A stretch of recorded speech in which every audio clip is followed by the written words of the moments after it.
কেমন আছো বন্ধুরা? আশা করি সবাই ভালো আছো। আবারও চলে এলাম মায়ের রান্নাঘরে নতুন একটা রান্না নিয়ে। তো আজকে আমি বানাবো কড়াইশুঁটির কাতলা কালিয়া। তো চলো দেখে নাও কী করে আমি বানাই। কাতলা মাছটা ভালো করে ধুয়ে পরিষ্কার করে নিয়েছি। এতে নুন হলুদ মাখিয়ে নেব। হলুদের গুঁড়ো, নুন ভালো করে মাখিয়ে নেব।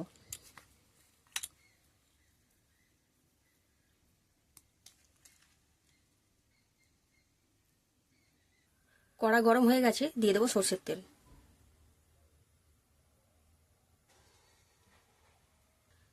আমি সর্ষের তেলে করছি, তোমরা চাইলে সাদা তেলেও করতে পারো।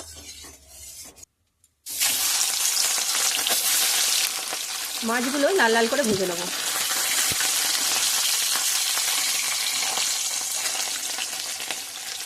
মাছটা লাল লাল করে ভাজা হয়ে গেছে, এবারে তুলে নেব।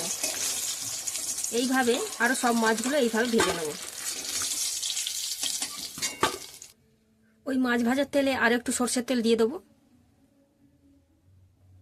দুটো মাঝারি সাইজের পেঁয়াজ আমি এইভাবে কেটে নিয়েছি, লাল লাল করে ভেজে নেব। এরই সাথে দিয়ে দেবো স্বাদ অনুযায়ী নুন।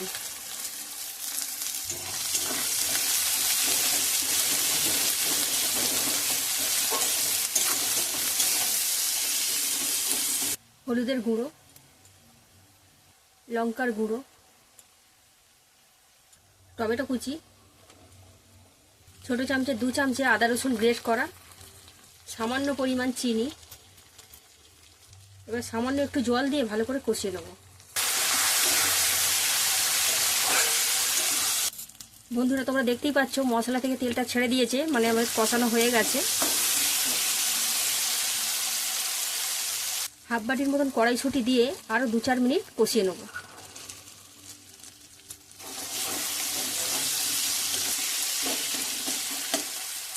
দু 4 মিনিট মশলার সঙ্গে কষানো হয়ে গেছে।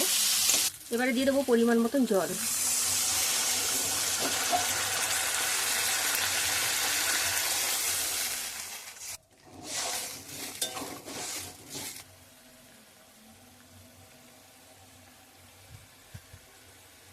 মাছের গ্রেভির ঝোলটা ফুটে উঠেছে, এবারে একে একে দিয়ে দেবো মাছ।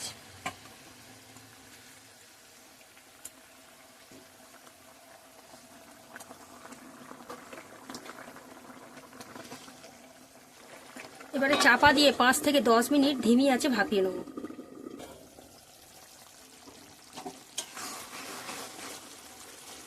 তো রেডি হয়ে গেল আমাদের কড়াইশুঁটির কাতলা কালিয়া। তো রেডি হয়ে গেছে, নামিয়ে নেব। তো বন্ধুরা রেডি হয়ে গেল কড়াইশুঁটির কাতলা কালিয়া। তো এইভাবে বাড়িতে বানিয়ে খেয়ে দেখো, আশা করছি ভালো লাগবে। তো ফিরে আসছি কোনো নতুন ভিডিও নিয়ে। সবাই সুস্থ থেকো, ভালো থেকো। নমস্কার।